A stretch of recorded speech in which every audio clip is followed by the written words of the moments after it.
Hello friend, welcome to my YouTube channel key for study. तो आज जो हम लोग बात करने वाले हैं मौर्य डायनेस्टी के बारे में। मौर्य डायनेस्टी से रिलेटेड जितना भी क्वेश्चन है, उन सभी क्वेश्चन को जो हम लोग इस एक ही वीडियो में जो है डिस्कस करने वाले हैं। इस वीडियो में हम लोग टोटल 90 से ज्यादा क्वेश्चन को डिस्कस करेंगे, जिससे जो है मौर्य डायनेस्टी का हर एक क्वेश्चन जो है इन्हीं 90 प्लस क्वेश्चन में आ जाएगा। कोई भी एग्जाम में आपको जो है मौर्य डायनेस्टी से क्वेश्चन छूटने वाला नहीं है, यदि आप इस वीडियो को 2-3 बार अच्छे से देख लेते हैं।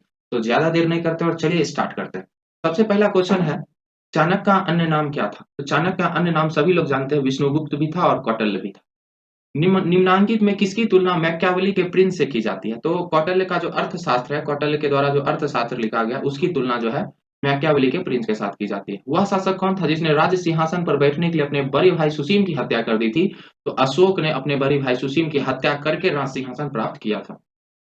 निम्नलिखित में सम्राट अशोक की वह पत्नी कौन थी जिसने उसको प्रभावित किया था? तो कारुवाकी, कारुवाकी जो है अशोक की पत्नी थी। नेक्स्ट है, अशोक ने अपने सभी अभिलेखों में एकरूपता से किस प्राकृत का प्रयोग किया? तो अर्धमगधी प्राकृत का जो है सभी अभिलेखों में एकरूपता से प्रयोग किया। बिंदुसार ने विद्रोहियों, बिंदुसार का ही पुत्र था अशोक और सुसीम। बिंदुसार के ही दो पुत्र थे, अशोक और सुसीम। इन दोनों को जो है ना ये भेजा था कहाँ? विद्रोह कुचलने के लिए। तो क्वेश्चन में पूछा जा रहा है, बिंदुसार ने विद्रोहियों को कुचलने के लिए अशोक को कहाँ भेजा था? तो कहाँ भेजा था? तो तक्षशिला में विद्रोह हुआ था, वहां उस विद्रोह को दबाने के लिए जो है अशोक को भेजा था। चलिए नेक्स्ट क्वेश्चन देख लेते हैं। नेक्स्ट क्वेश्चन है, निम्नलिखित में वह व्यक्ति कौन है जिसका नाम पियादसी? पियादसी किसका उपनाम है? बार बार क्वेश्चन पूछा जाता है, तो ये अशोक का ही नाम है। निम्नलिखित में से प्राचीनतम राजवंश कौन है? अगर इन चारों में कंपैरिजन करें तो मौर्य जो है ये प्राचीनतम राजवंश है। कौटिल्य या फिर चाणक्य जो है किसका प्रधानमंत्री था? मौर्य साम्राज्य के जो संस्थापक थे चंद्रगुप्त मौर्य, उन्हीं का प्रधानमंत्री था। कलिंग विजय, कलिंग विजय जो है अशोक किया था 261 ईसा पूर्व में। इसके उपरांत अशोक महान ने किस धर्म को अपना लिया था? तो बौद्ध धर्म को जो है अपना लिया था। चलिए नेक्स्ट क्वेश्चन देख लेते हैं। चंद्रगुप्त के शासन विस्तार में किसने मुख्य रूप से मदद की थी? उनके जो प्रधानमंत्री है चाणक्य, उन्होंने जो है बहुत ज्यादा हेल्प किया था। सांची स्तूप है, और सांची जो है किस कला में मूर्ति कला का निरूपण? सांची मध्य प्रदेश में, एमपी में। तो ये बौद्ध कला का जो है निरूपण करता है। चलिए नेक्स्ट क्वेश्चन हम लोग अब देख लेते हैं। नेक्स्ट क्वेश्चन है, प्राचीन भारत का वह प्रसिद्ध शासक जिसने अपने जीवन के अंतिम दिनों में जैन धर्म को अपनाया था? तो अपना राइट आंसर जो हो जाएगा वो हो जाएगा चंद्रगुप्त मौर्य। चंद्रगुप्त मौर्य जो है अंतिम जीवन अपने जीवन के अंतिम समय में जो है जैन धर्म को अपना लिया था। मौर्य साम्राज्य का स्थापना किसने किया था? तो सभी लोग जानते हैं चंद्रगुप्त मौर्य ने किया था। किसको? घनानंद को हरा के किया था, नंद वंश के अंतिम शासक को। उसके बाद है, मौर्य साम्राज्य में प्रचलित मुद्रा का नाम क्या था? तो उस समय का जो प्रचलित मुद्रा है उसका नाम क्या था बताना है आप लोगों को। ऑप्शन नंबर ए जो है इसका करेक्ट आंसर हो जाएगा, यानी पन। यानी उस समय का प्रचलित मुद्रा जो है क्या था? पन। नेक्स्ट क्वेश्चन देख लेते हैं। निम्नलिखित में से कौन मौर्य वंश का शासक नहीं है? और चंद्रगुप्त मौर्य तो संस्थापक ही था, बिंदुसार भी, अशोक भी, तो अजातशत्रु। अजातशत्रु तो ये नहीं होगा, ये अपना करेक्ट आंसर। ये तो हर्यक वंश के जो है राजा थे ना अजातशत्रु। नेक्स्ट, निम्नलिखित में से अशोक का उत्तराधिकारी कौन हुआ था? अशोक का उत्तराधिकारी जो है उसका पुत्र कुणाल हुआ था। कौन हुआ था? कुणाल। याद रखना इंपॉर्टेंट है, अशोक का उत्तराधिकारी कौन हुआ था? कुणाल हुआ था। नेक्स्ट क्वेश्चन है, मुद्रा राक्षस के लेखक निम्न में से कौन है? मुद्रा राक्षस एक बुक है, इसमें बहुत सारा नाटक वगैरह है, तो इसके लेखक बताना है कौन है। इसके लेखक जो है ना विशाख दत्त है। कौन है? विशाख दत्त, विशाख दत्त। चलिए नेक्स्ट क्वेश्चन हम लोग देख लेते हैं। नेक्स्ट क्वेश्चन है, विशाख दत्त के प्राचीन भारतीय नाटक मुद्रा राक्षस की विषय वस्तु क्या है? तो इसमें जो है इस बुक में मेनली जो है चंद्रगुप्त मौर्य के समय जो राज दरबार की जो दुर्भिसंधियों के बारे में जो है बताया गया है। चलिए नेक्स्ट क्वेश्चन देखते हैं। मालवा, गुजरात एवं महाराष्ट्र, मालवा, गुजरात एवं महाराष्ट्र किस शासक ने पहली बार जीता था? तो अपना जो करेक्ट आंसर हो जाएगा वो हो जाएगा चंद्रगुप्त मौर्य। चंद्रगुप्त मौर्य ने जो है पहली बार इन तीनों राज्य को जो है जीता था। नेक्स्ट क्वेश्चन है, किसने सहिष्णुता, उदारता और करुणा के त्रिविधि आधार पर राजवंश की स्थापना की थी? तो इतना तो सॉफ्ट अशोक ही हुआ था। चलिए नेक्स्ट क्वेश्चन देख लेते हैं। नेक्स्ट क्वेश्चन है, निम्नलिखित निम्नलिखित किस शहर में अशोक के शिलालेख नहीं है? कहाँ नहीं है? टोपरा में, पाटलिपुत्र में, गिरनार में, कंधार में, कहाँ पर जो है इसका शिलालेख नहीं है? तो अपना जो राइट आंसर हो जाएगा पाटलिपुत्र। पाटलिपुत्र जबकि उन लोगों का राजधानी था, फिर भी पाटलिपुत्र में अशोक का शिलालेख नहीं है। अर्थशास्त्र का जो लेखक है वो समकालीन थे किसके? तो वो तो चंद्रगुप्त मौर्य के ही समकालीन थे। तो ऑप्शन नंबर जो है अपना बी जो है ये सही हो जाएगा, चंद्रगुप्त मौर्य के समकालीन थे। नंद वंश के पश्चात मगध पर, नंद वंश के बाद मगध पर जो है मौर्य वंश आया था। कौन सा वंश? मौर्य वंश। उसके बाद है मौर्य कला में शिक्षा का सर्वाधिक प्रसिद्ध केंद्र उस समय जो है देखिए 3-4 वैशाली था, नालंदा था, तक्षशिला था। उस समय मौर्य के टाइम में जो है ना शिक्षा का केंद्र जो है तक्षशिला था। गुप्त के टाइम में ये नालंदा हो गया था। तो 25 में जो है ऑप्शन नंबर अपना कौन सा सही हो जाएगा? सी नंबर जो है तक्षशिला सही हो जाएगा। नेक्स्ट है मेगास्थनीज की पुस्तक का नाम क्या था? मेगास्थनीज जो है चंद्रगुप्त मौर्य के दरबार में रहता था, राजदूत था विदेशी राजा का। तो उसके द्वारा एक पुस्तक लिखा गया था जिसका नाम है इंडिका। क्या नाम है? इंडिका। चलिए नेक्स्ट क्वेश्चन अब हम लोग देख लेते हैं। नेक्स्ट है जिसके ग्रंथ में चंद्रगुप्त मौर्य का विशिष्ट रूप से वर्णन हुआ है। तो कौन किसके ग्रंथ में जो है चंद्रगुप्त मौर्य का विशिष्ट रूप से वर्णन है? तो विशाख दत्त के द्वारा जो मुद्रा राक्षस लिखा गया है उसमें चंद्रगुप्त मौर्य का विशिष्ट रूप से वर्णन है। वह स्रोत जिसमें पाटलिपुत्र के प्रशासन का वर्णन उपलब्ध है कि पाटलिपुत्र में किस तरह से प्रशासन चलाया जाता था। तो ये जो जानकारी है ये इंडिका नामक पुस्तक जिसके लेखक जो है मेगास्थनीज थे उसमें उपलब्ध है। अशोक के शिलालेखों में प्रयुक्त होती थी कौन सी भाषा? तो अशोक के शिलालेख में मेनली प्राकृत भाषा हो और प्राकृत में भी अर्धमगधी अर्ध अर्ध मगधी अर्धमगधी। चलिए अब हम लोग नेक्स्ट देख लेते हैं। 30 नंबर निम्नलिखित में से किस मौर्य राजा ने दक्कन का विजय प्राप्त किया था? दक्कन में जो है चंद्रगुप्त मौर्य जो है वो विजय प्राप्त कर लिया था। नेक्स्ट है मेगास्थनीज ने भारतीय समाज को कितनी श्रेणियों में विभाजित किया था अपने पुस्तक में? तो 7 श्रेणियों में जो है विभाजित किया था। चलिए नेक्स्ट क्वेश्चन देखते हैं। कौटिल्य के अर्थशास्त्र में किस पहलू पर प्रकाश डाला गया? तो अर्थशास्त्र का संबंध जो है राजनीति से, पॉलिटिकल बुक है। नेक्स्ट क्वेश्चन है निम्न में से कौन सा क्षेत्र अशोक के साम्राज्य में सम्मिलित नहीं था? तो अफगानिस्तान था, बिहार, कलिंग भी जीत ही लिया था। श्रीलंका जो है अशोक के साम्राज्य में सम्मिलित नहीं था। पाटलिपुत्र को किस शासक ने सर्वप्रथम अपनी राजधानी बनाई थी? तो पाटलिपुत्र को सबसे पहले चंद्रगुप्त मौर्य ने जो है अपनी राजधानी बनाई थी। पाटलिपुत्र में स्थित चंद्रगुप्त का महल मुख्यतः किस वस्तु का बना था? तो उसका जो महल है वो लकड़ी का बना हुआ था। नेक्स्ट है बराबर जो कि जहां बिहार का जहानाबाद जिला में बराबर की गुफाओं का उपयोग किसने आश्रय गृह के रूप में किया था? तो वहां आजीवक लोग रहते थे। कौन रहते थे? आजीवक लोग। किस अभिलेख में यह साबित होता है कि चंद्रगुप्त का प्रभाव पश्चिम भारत तक फैला हुआ था? तो रुद्र दमन का जो जूनागढ़ अभिलेख है इससे पता चलता है। रुद्र दमन का जो जूनागढ़ अभिलेख है इससे हम लोग को पता चलता है कि चंद्रगुप्त का प्रभाव जो है पश्चिम वेस्टर्न कंट्रीज तक भी जो है फैला हुआ था। चलिए नेक्स्ट क्वेश्चन देख लेते हैं। नेक्स्ट क्वेश्चन है केवल वह स्तंभ जिसमें अशोक ने स्वयं को मगध का सम्राट बताया है तो वो भ्राब्रूस स्तंभ है। भ्राब्रू स्तंभ। चलिए नेक्स्ट जो हम लोग को मैच द फॉलोइंग करना है किसका कौन सा उपनाम है। तो चलिए चंद्रगुप्त का तो इसको जो है चंद्रगुप्त को सेंड्रोकोटस भी कहा जाता है। याद रखना है चंद्रगुप्त का एक और नाम है सेंड्रोकोटस। अशोक का है पियादसी। चाणक्य का तो विष्णु गुप्त है और शत्रु विनाशक है बिंदुसार यानी कि अमित्राघात। तो ये जो है इसका करेक्ट सीक्वेंस हो जाएगा ए का। आप लोग देख लीजिएगा ठीक है। चंद्रगुप्त का उपनाम है सेंड्रोकोटस, बिंदुसार का उपनाम है मित्राघात, अशोक का उपनाम है पियादसी, चाणक्य का उपनाम है विष्णु गुप्त। चलिए अब हम लोग नेक्स्ट क्वेश्चन देखते हैं। नेक्स्ट क्वेश्चन है प्रथम भारतीय साम्राज्य स्थापित किया गया था किसके द्वारा? इसका जो करेक्ट आंसर हो जाएगा वो हो जाएगा चंद्रगुप्त मौर्य के द्वारा। किसके द्वारा? चंद्रगुप्त मौर्य के द्वारा। उत्तरांचल यानी कि उत्तराखंड में अशोक का वह शिलालेख कौन सा एक शिलालेख स्थित है? कहाँ पर है? किस जगह में है?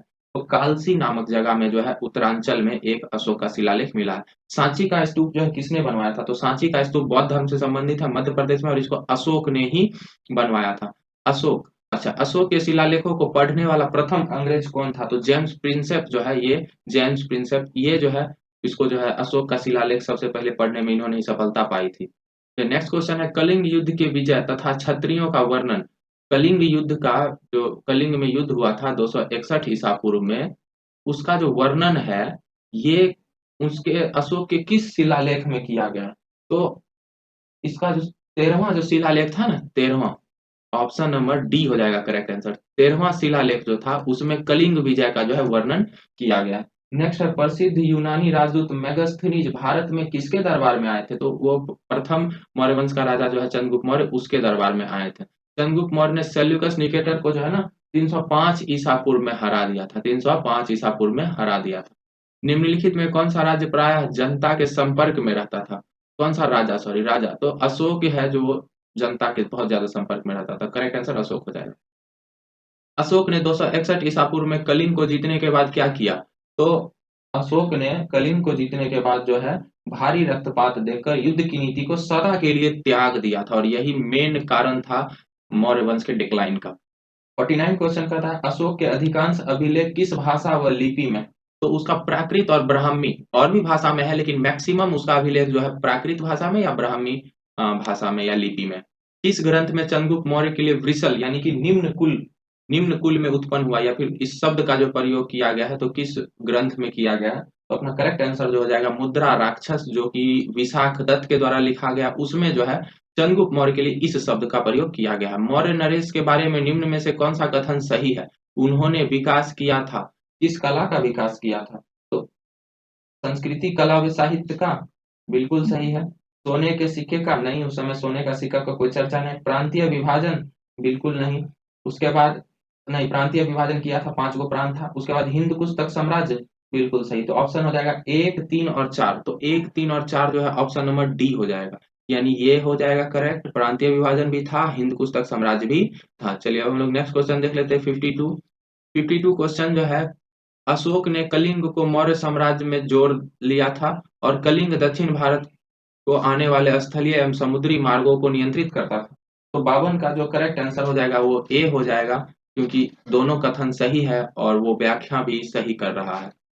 अशोक के जो अभिलेख संगम राज्य के बारे में हमें बताते हैं उनमें शामिल है। तो अशोक का 13वां अभिलेख से तो कलिंग विजय के बारे में पता है, तो 13वां अभिलेख से जो है हम लोगों को जो है संगम राज्य के बारे में पता चलता है।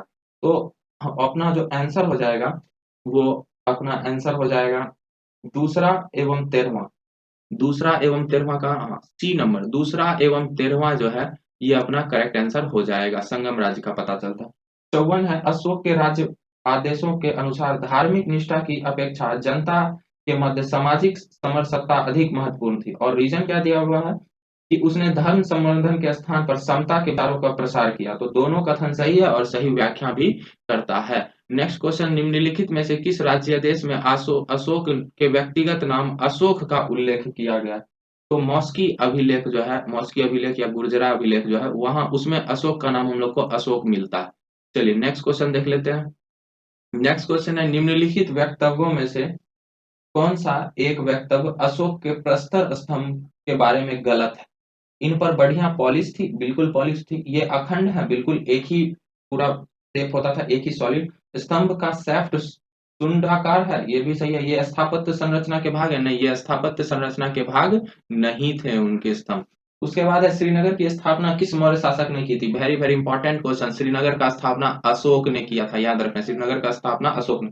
अभी उस समय मौर्य के समय टोटल 5 प्रांत थे और पांचों प्रांत का अलग अलग राजधानी था। तो उसी को जो है हम लोग को इस क्वेश्चन में क्या करना है, मैच द फॉलोइंग करना है। तो ये ऑलरेडी मैच है। उत्तरापथ का जो राजधानी है वो तक्षशिला था। दक्षिणापथ का राजधानी सुवर्णगिरी था। अवंती राष्ट्र का राजधानी उज्जैनी था। और प्राची यानी पूर्वी प्रदेश का राजधानी पाटलिपुत्र था। चलिए क्वेश्चन नंबर 59 देखते हैं। किस ग्रंथ में शूद्रों के लिए आर्य शब्द का प्रयोग किया गया। तो कौटिल्य के द्वारा लिखी पुस्तक अर्थशास्त्र में शूद्रों के लिए जो है आर्य शब्द का प्रयोग किया गया। क्वेश्चन नंबर 60 देख लेते हैं। 60 ना, अशोक ने अपने राज्याभिषेक के चौथे वर्ष में निर्ग्रोथ के प्रभाव से प्रभावित होकर किससे बौद्ध धर्म की दीक्षा ली थी। तो सीधे किससे बौद्ध धर्म की दीक्षा ली थी अशोक ने। तो अशोक ने उपगुप्त नामक बौद्ध भिक्षु से ना भिक्षा ली थी बौद्ध धर्म की। क्वेश्चन नंबर 61 जो है, किसने पाटलिपुत्र को पेली ब्रोथा कहा। तो ये जो चंद्रगुप्त मौर्य के दरबार में मेगस्थनीज रहता था ना, वही पाटलिपुत्र को पोली ब्रोथा कहा, पोली ब्रोथा। नेक्स्ट क्वेश्चन देखते हैं। मौर्य काल में एग्रोनोमई किसे कहा गया है। तो एग्रोनोमई जो है ना, उस समय के जो सड़क निर्माण अधिकारी होते थे ना, उनको एग्रोनोमई कहा जाता था। सड़क निर्माण अधिकारी को क्या कहा जाता था, एग्रोनोमई। चलिए अब हम लोग नेक्स्ट क्वेश्चन देख लेते हैं। नेक्स्ट क्वेश्चन है, मौर्य काल में गुप्तचरों को क्या कहा जाता। तो उस समय गुप्तचरों को गूढ़ पुरुष कहा जाता था। किस श्रीलंकाई शासक ने अपने आप को मौर्य सम्राट अशोक के आदर्शों के अनुरूप ढालने की कोशिश की थी। तो इसका जो करेक्ट आंसर है वो हो जाएगा तिस, तिस, मोगलीपुत्र तिस। नेक्स्ट है, किस जैन ग्रंथ में चंद्रगुप्त मौर्य के जैन धर्म अपनाने का उल्लेख मिलता है। तो किस जैन ग्रंथ में मिलता है कि चंद्रगुप्त मौर्य ने जो है जैन धर्म को अपनाया था अपने अंतिम समय में, जीवन के अंतिम समय में। तो इसका जो करेक्ट आंसर है वो हो जाएगा परिशिष्ट पर्वन। परिशिष्ट पर्वन क्या हो जाएगा, परिशिष्ट पर्वन से ये पता चलता है हम लोग को किस महीने से मौर्य का राजकोषीय वर्ष फिजिकल ईयर आरंभ होता था। तो उनका जो होता था ना आरंभ, वो होता था आषाढ़ से, यानी कि जुलाई से प्रारंभ होता था। निम्नलिखित में से किन-किन दक्षिण भारतीय जातियों का उल्लेख अशोक के शिलालेखों में जो है किया गया? तो अशोक के शिलालेखों में चोल चोल का बिल्कुल वर्णन है ही। नेक्स्ट क्या है? नेक्स्ट पल्लव का वर्णन है, पांड्य का वर्णन है, उसके बाद सतीय पुत्र का भी वर्णन है, और उसके बाद है केरल पुत्र का भी वर्णन है। विष्णु तो मतलब इन दोनों का वर्णन नहीं है, पल्लव का वर्णन नहीं है और विष्णु कुंड का वर्णन नहीं है। तो वर्णन है चोल का, पांड्य का, सतीय पुत्र का और केरल पुत्र का। तो ऑप्शन नंबर 67 का ए जो है वो अपना सही हो जाएगा, ये सही हो जाएगा। अशोक के बारे में जानने के लिए सबसे महत्वपूर्ण स्रोत क्या है? तो अशोक के बारे में जानने के लिए सबसे महत्वपूर्ण स्रोत है शिलालेख। बहुत सारा शिलालेख बनाया उन्होंने। अशोक के काल में कौन सी लिपि दक्षिण भारत, साउथ में उस समय जो है अशोक के टाइम में कौन सी लिपि थी? तो साउथ में जो है ब्राह्मी लिपि थी। कौन सी लिपि थी? ब्राह्मी लिपि थी। अशोक का अभिलेख भारतीय उपमहाद्वीप के बाहर भी पाया गया। निम्नलिखित में से किस जगह में वो पाया गया? तो भारतीय उपमहाद्वीप के बाहर बात करें तो अफगानिस्तान में भी अशोक का अभिलेख पाया गया। चलिए नेक्स्ट क्वेश्चन देख लेते हैं। नेक्स्ट क्वेश्चन है, अत्यंत पॉलिश किए गए एकासम अशोक स्तंभ जिस पांडु रंजित बालूकसम के एकल टुकड़ों में तच्छित किए गए, उसे साधारणतः कहाँ की खदानों से निकाला गया? तो इसका जो करेक्ट आंसर है वो मिर्जापुर के समीप चुनार का खदान से निकाला गया। मिर्जापुर के समीप चुनार के खदान से निकाला गया। भारतीय लेखनी की कला नहीं जानते हैं, यह किसकी उक्ति है? तो मेगास्थनीज जो चंद्रगुप्त मौर्य के दरबार में रहता था, वो ऐसा लिखा है कि भारतीय लोग लिखने की कला को नहीं जानते हैं। 73 क्वेश्चन देख लेते हैं। किस सम्राट ने एक विदेशी राजा सीरियस के एंटियोकस प्रथम से अंजीर, शराब और दार्शनिक को भारत भेजने की आग्रह किया था? तो बिंदुसार जो है ना, ये सब मांगा था। कौन? बिंदुसार। याद रखना, बिंदुसार। इसे अमित्राघात भी कहते हैं। अशोक द्वारा कलिंग पर चढ़ाई की जानकारी के लिए हम लोग को सबसे महत्वपूर्ण शिलालेख कौन सा? तो 13वां है। इसको हम लोग पहले भी बात किए। 13वां शिलालेख में कलिंग विजय के बारे में पता चलता है। बिंदुसार की मृत्यु के समय अशोक किस प्रांत का जो है गवर्नर था? तो उस समय वो उज्जैन का गवर्नर था। अशोक कहाँ का गवर्नर था? उज्जैन का गवर्नर था। चलिए नेक्स्ट क्वेश्चन हम लोग देख लेते हैं। नेक्स्ट क्वेश्चन है, किस शिलालेख में अशोक ने घोषणा की है कि वह सारी प्रजा जो है मेरी संतान है? तो अशोक का जो पृथक कलिंग शिलालेख है, पृथक कलिंग शिलालेख, वहां पर उन्होंने घोषणा की है कि सारी प्रजा जो है मेरी संतान है। कौन सी घोषणा युद्ध और हिंसा के प्रति अशोक के आंतरिक दुख को, तो अशोक को जो दुख हुआ था उसको किस शिलालेख में उसने जो है प्रकट किया था? तो कलिंग का जो पृथक शिलालेख है उसी में, और इस चीज को भी उसी में जो है प्रकट किया था। किस शिलालेख में अशोक की यह घोषणा अंकित है? किसी भी समय चाहे मैं खाता रहूं या रानी के साथ विश्राम करता रहूं या मैं अपने अंतशाला में रहूं, मैं जहां भी रहूं मेरे महामत यानी कि मंत्री मुझे सार्वजनिक कार्य के लिए संपर्क कर सकते हैं। ये जो घोषणा है उसके 6वें शिलालेख में जो है हम लोग को देखने को मिलता है। नेक्स्ट, निम्नलिखित में से अवरोही क्रम में मौर्य प्रशासन के अधिकारियों के नाम को बताना है। अवरोही क्रम में, तो अवरोही क्रम में हो जाएगा प्रादेशिक, राजूक और युक्तक। प्रादेशिक, राजूक और युक्तक। चलिए हम लोग अब थोड़ा सा आगे देख लेते हैं। नेक्स्ट क्वेश्चन क्या है? सॉरी एक सेकेंड। विष्टि है। विष्टि क्या थी उस समय? विष्टि होती थी बेगारी। विष्टि क्या होती थी? बेगारी को क्या कहते थे उस समय? विष्टि। चलिए अब हम लोग नेक्स्ट क्वेश्चन देख लेते हैं। नेक्स्ट क्वेश्चन है, मौर्य काल में सीता का क्या तात्पर्य? सीता का मतलब होता था राजकीय भूमि से प्राप्त आय। राजकीय भूमि से प्राप्त आय को जो है उस समय सीता कहा जाता था। नेक्स्ट क्वेश्चन है, निम्नलिखित में मौर्य कला का सबसे अच्छा नमूना कौन है? तो स्तंभ। कौन है? स्तंभ सबसे अच्छा। उसके बाद है, कहाँ से प्राप्त अभिलेखों से मौर्य काल में अकाल, सूखा जैसे देवीय प्रकोप के समय राज्य द्वारा राहत कार्य किए जाने का विवरण मिलता है? तो महास्थान बांग्लादेश और सोह गौरा उत्तर प्रदेश, वहां से जो हम लोगों को अभिलेख मिले वहां से इन सब चीजों के बारे में पता चलता है। अशोक ने श्रीलंका में बौद्ध धर्म के प्रचार हेतु किसे भेजा था? तो अपने पुत्र महेंद्र और बेटी संगमित्रा दोनों को भेजा था। यानी ऑप्शन नंबर जो है सी करेक्ट हो जाएगा। अशोक के मनसेहरा पाकिस्तान व शाहबाजगाड़ी पाकिस्तान से प्राप्त वृहत शिलालेखों में किस लिपि का प्रयोग किया गया? देखिए पाकिस्तान तरफ से जो भी लिपि जो भी अभिलेख होगा उसमें तो या तो अरमाइक होगा या तो खरोष्टी होगा, लेकिन पाकिस्तान से जो है तो इसका जो करेक्ट आंसर हो जाएगा वो हो जाएगा खरोष्टी। कौन सा? खरोष्टी।